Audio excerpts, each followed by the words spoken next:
శ్రీ రామకృష్ణ ప్రభ ఛానల్ను చూడండి, మాసపత్రికను చదవండి. ఓం స్థాపకాయ చ ధర్మస్య సర్వధర్మస్వరూపిణే అవతార వరిష్ఠాయ రామకృష్ణాయ తే నమః. అందరికీ నమస్కారం. శ్రీ రామకృష్ణ కథామృతం. రామకృష్ణుల వారు చెప్తారు, ధనం ఉన్నంత మాత్రాన ఎవరో కూడా పెద్ద మనిషి అవరు. ఎప్పుడైతే ఒక ఇల్లు దీపాలతో కళకళలాడుతుందో అప్పుడు అది పెద్ద మనిషి నివసించే ఇల్లు అని చెప్పుకుంటారు. ఎందుకంటే పేదలకి అంత స్తోమత ఉండదు కాబట్టి అన్ని దీపాలు అవి వెలిగించుకోలేరు. అదేవిధంగా ఈ దేహం అనే దేవాలయాన్ని చీకటిలో ఎప్పుడూ కూడా ఉంచుకోకూడదు. ఈ దేహం ఒక దేవాలయం లాంటిది. మరి ఏ విధంగా ఉంచుకోవాలి? ఈ దేహాన్ని జ్ఞానం అనే దీపం చేత ప్రకాశవంతం చేసుకోవాలి, లేదంటే అది చీకటి అయిపోతుందన్నమాట. అందుకే ఒక గీతంలో ఉంటుంది, జ్ఞానజ్యోతి వెలిగించి హృదయ కుహరమున నుంచి బ్రహ్మమయి అమ్మ శ్యామ ముఖ వీక్షణ మొనరించు. ప్రతి ఒక్కరూ కూడా ఈ జ్ఞానాన్ని సముపార్జించే అవకాశం ఉంది. జీవాత్మ పరమాత్మ రెండున్నాయి. ఈ జీవాత్మ పరమాత్మతో ఐక్యం కావాలి. ఏ విధంగా ఐక్యం అవుతుందంటే భగవంతుణ్ణి ప్రార్థించడంతో ఐక్యం అవుతుంది.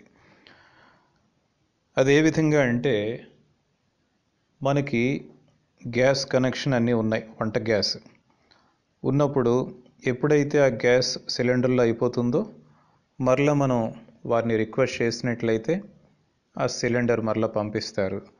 ఆ సిలిండర్కి స్టవ్కి మధ్య సరఫరా కోసం ఒక ట్యూబ్ ఉంటుంది. మరలా ట్యూబ్ ద్వారా చక్కగా గ్యాస్ వస్తూ ఉంటుంది.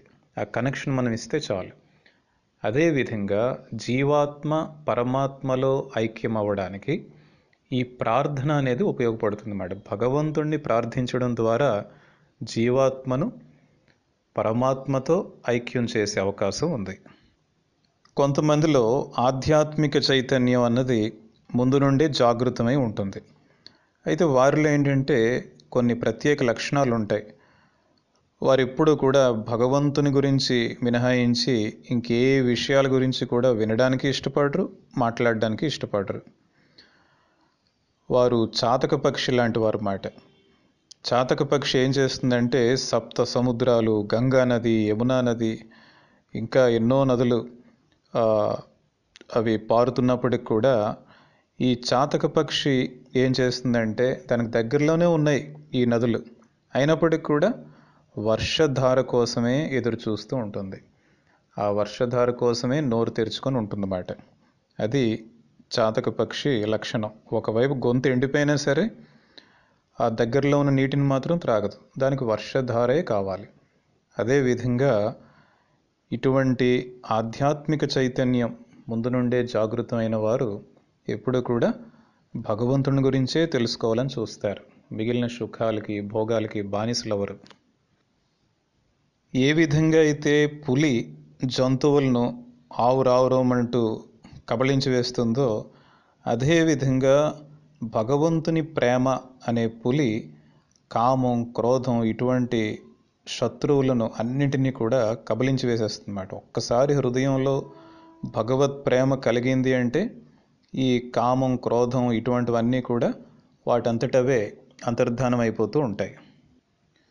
ఈ బృందావనంలోని గోపికలకు శ్రీకృష్ణుని పట్ల ఎంతో అనురాగం ఉండేది. ఆ అనురాగం ఉండడం వలన వారికి కూడా అటువంటి స్థితి కలిగింది.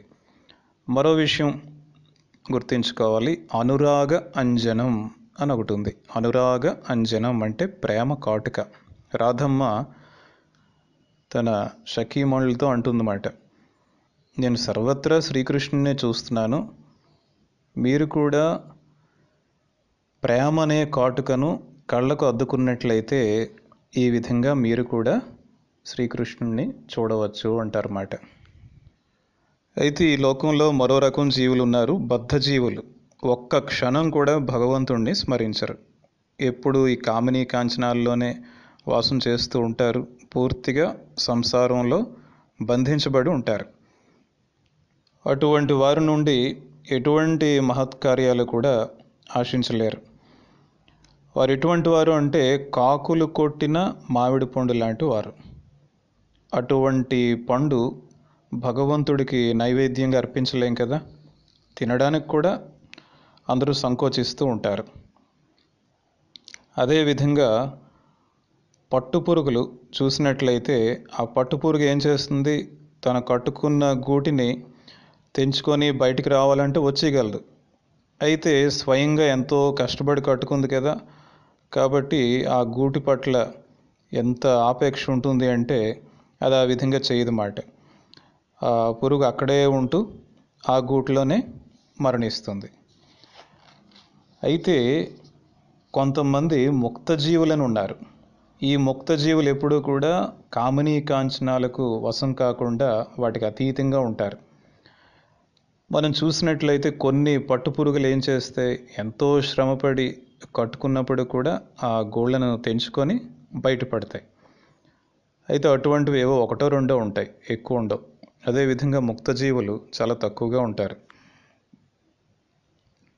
ఈ జీవులన్నిటినీ కూడా మోహంలో పడవేస్తుంది ఏంటి అంటే మాయ.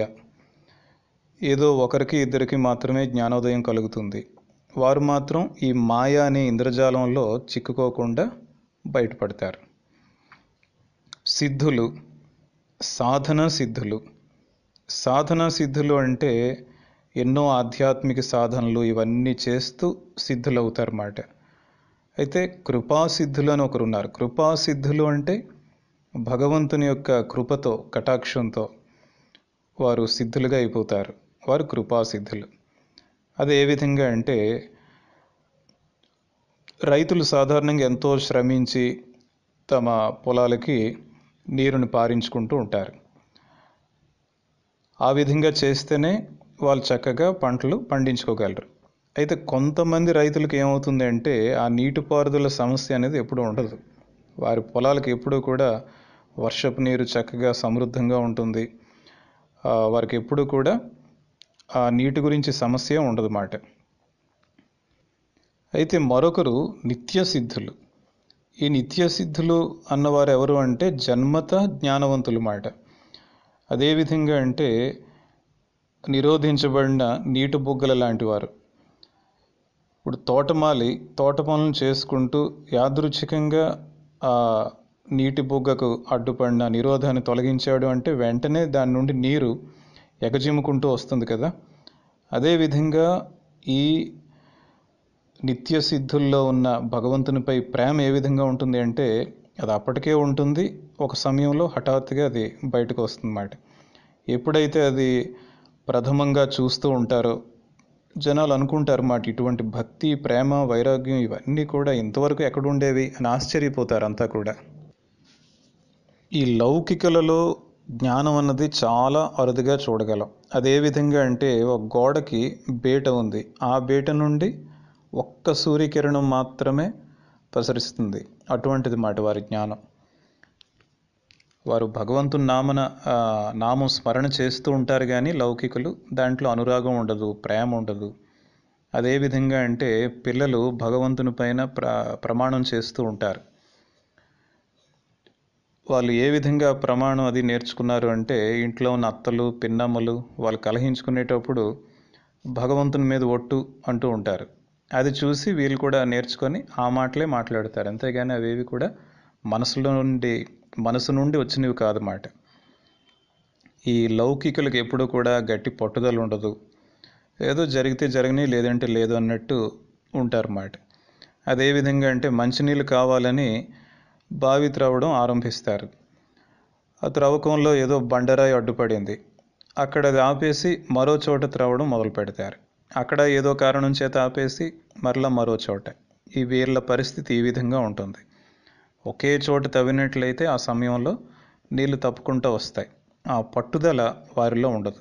ఆధ్యాత్మిక జీవితంలో ముందుకు వెళ్ళాలి అన్న పట్టుదల వారిలో మనకు ఎప్పుడూ కనిపించదు. అందుకే ఒక గీతంలో ఏమని చెప్తారంటే, ఎవరిని దూషింపగలను, నేనెవరిని తప్పెంచగలను, నేనే త్రవ్విన నూతి లోపల మునుగంగా. కాబట్టి ఈ సంసారంలో నేను నాది అనుకోవడమే అజ్ఞానం. వివేచనతో మనం పరికించి చూస్తే నేను అంటే ఎవరు, శరీరమా, మనస్సా, బుద్ధ, ఇలా మనం వివేచన చేస్తూ వెళ్తే చివరికి అర్థమయ్యేది ఈ నేను అంటే ఇంకెవరో కాదు, ఆత్మ. ఈ విషయాన్ని తెలుసుకుంటే అజ్ఞానం అన్నది పోతుంది. ఈ భగవద్ దర్శనం కలిగిన తర్వాత ఈ విచారణ అన్నది పోతుంది. అయితే భగవద్ దర్శనం కలిగిన తర్వాత కూడా కొంతమంది లోక కళ్యాణం కోసం ఈ విచారణ చేస్తారు. భగవంతునిపై భక్తితో నామ సంకీర్తన చేస్తూ ఉంటారు. అదే విధంగా అంటే ఒక చిన్న పిల్లవాడు ఎంతవరకు ఏడుస్తాడు? తల్లి పాలు ఇచ్చినంత వరకు ఏడుస్తాడు. ఒకసారి తల్లి పాలు ఇవ్వడం మొదలుపెట్టింది అంటే ఏడుపు ఆగిపోతుంది. పాలు తాగిన తర్వాత చక్కగా పిల్లవాడు ఉల్లాసంగా ఆడుకుంటూ ఉంటాడు, ఆనందంగా ఉంటాడు. ఆ పాలు తాగుతున్నప్పుడు ఎంతో ఆనందంగా తాగుతాడు.